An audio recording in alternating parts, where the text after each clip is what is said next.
अस्सलाम वालेकुम, मैं अब्दुल कादिर आज हापुड़ उप जिलाधिकारी महोदय के ऑफिस पर आए हुए हैं और आने का मकसद है जिला गाजियाबाद के डासना देवी मंदिर का महंत यति नरसिंहानंद सरस्वती जो वक्त वक्त पर हमारे नबी हजरत मोहम्मद मुस्तफ़ा सल्लल्लाहु अलैहि वसल्लम की शान में गुस्ताखी करता रहता है और हम भारत के मुसलमान संविधान की इज्जत करते हुए हर वक्त संविधान के दायरे में रहते हुए आवाज उठाते हैं। लेकिन अफसोस कि ना तो उस पर कोई कार्रवाई होती, न उसको जेल में डालने का काम प्रशासन करता, न किसी तरह की और कोई अदर कार्रवाई होती। हमने एक ज्ञापन तैयार किया है एसडीएम महोदय को देने के लिए, राष्ट्रपति महामहिम राष्ट्रपति महोदय के लिए, जिसमें हमने मांग की है कि गुस्ताखे रसूल को फांसी की सजा दी जाए और जल्द से जल्द सख्त से सख्त धाराओं में गुस्ताखे रसूल यति नरसिंहानंद सरस्वती पर केस बुक किया जाए और इसको जेल में डालने का काम प्रशासन करे, क्योंकि ये हर वक्त जिस तरह की बयानबाजी करता रहता है, इसका उद्देश्य और इसका मकसद वाहिद है कि देश में सांप्रदायिक दंगे हो जाए, हिंदू मुसलमान आपस में लड़े कटे मरे और ये नापाक लोग अपनी राजनीति की रोटियां फेंकते रहें। इसीलिए एक बात हम उनसे कह देना चाहते हैं कि अगर कोई दिल में गलतफहमी है तो आके मुकाबला करो, आमने सामने बैठकर बात करो। यूं इस तरह नबी की शान में गुस्ताखी करते रहना ये हम किसी कीमत पर बर्दाश्त नहीं करेंगे। चूंकि ये जिला गाजियाबाद के डासना देवी मंदिर का महंत है,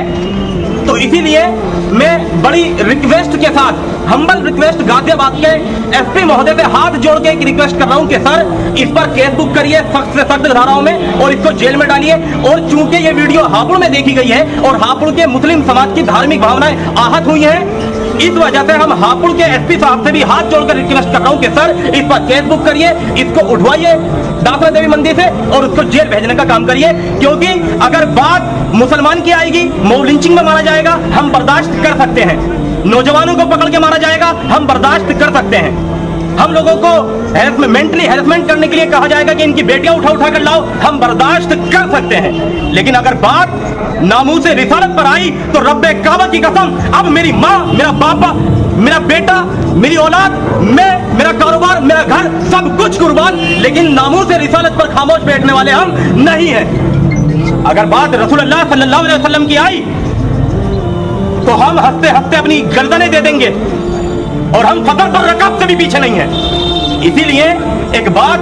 कहना चाह रहे हैं कि ऐसे लोग जो देश में सांप्रदायिक दंगे कराने का अपना मकसद रखते हो, ऐसे लोगों पर सख्त से सख्त कार्रवाई की जाए। एक बात। और दूसरी बात यह कि हम भारत के मुस्लिम हैं और भारत के संविधान में कहा गया कि यह संविधान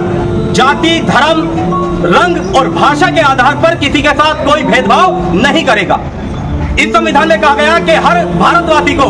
अपनी मर्जी के मुताबिक जिस धर्म का प्रचार प्रसार करना चाहे करे, जिस धर्म पर चलना चाहे चले।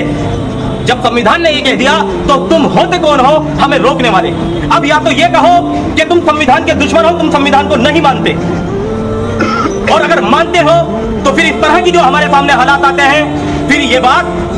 जो व्यक्ति जहां का है वहां के प्रशासन के अधिकारियों को इस पर सख्त कार्रवाई करनी चाहिए। अगर कोई मुस्लिम भी किसी धर्म के धर्म गुरुओं के या किसी भगवान के बारे में कोई गलत बात बोलता है, हम उसका भी इसी तरह से विरोध करेंगे। लेकिन अच्छी बात यह है, आजाद भारत में आज तक कोई एक ऐसा मुस्लिम पैदा नहीं हुआ जिसने किसी धर्म गुरु के आपत्तिजनक टिप्पणी करी हो, अपशब्द बोला हो या किसी भगवान के बारे में अपशब्द बोला हो। लेकिन बड़े अफसोस के साथ हमें यह कहना पड़ रहा है कि आए दिन जिसे देखो वो हमारे नबी की शान में गुस्ताखी करता रहता है, जिसे देखो कुत्ते की तरह भौंकता रहता है। हाँ, अगर हम आवाज उठा दे तो हम पर केस बुक हो जाता है। अभी मैंने कहा कुत्ते की तरह भौंकता रहता, हो सकता है इसी बात पे केस बुक हो जाए कि तुमने कुत्ता कह दिया। हाँ, कुत्ता कहा है जो अल्लाह के रसूल सल्लल्लाहु अलैहि वसल्लम की शान में गुस्ताखी कर रहे हैं वो कुत्ते नहीं, अगर उनसे भी कोई बदतर है तो वो है वो जानवर। आप सबसे एक बात कहना चाहता हूं, अगर अब ना जागे तो फिर याद रखो मुसलमानों, अल्लाह का जब कहर आएगा, जब अल्लाह का अजाब नाजिल होगा तो उस अजाब से तुम मुसलमान भी नहीं बच पाओगे अगर तुम खामोश हो तो। इसीलिए अपनी ड्यूटी पूरी करो और ये ड्यूटी संविधान के दायरे में रहते हुए पूरी करो। भारत का दस्तूर, भारत का आईन, भारत का संविधान हमें इजाजत देता है हम अपने ऊपर हो रहे जुल्म के खिलाफ आवाज उठाएं, और ये आवाज उठाने के लिए ही हम यहाँ आए हुए हैं एसडीएम साहब को ज्ञापन देने के लिए। आखिरी बात कह रहा हूं, हर चीज बर्दाश्त है, नामूस रिसालत पर अगर आवाज उठी या उंगली उठी तो नताइज अच्छे नहीं होंगे। अल्लाह हाफिज।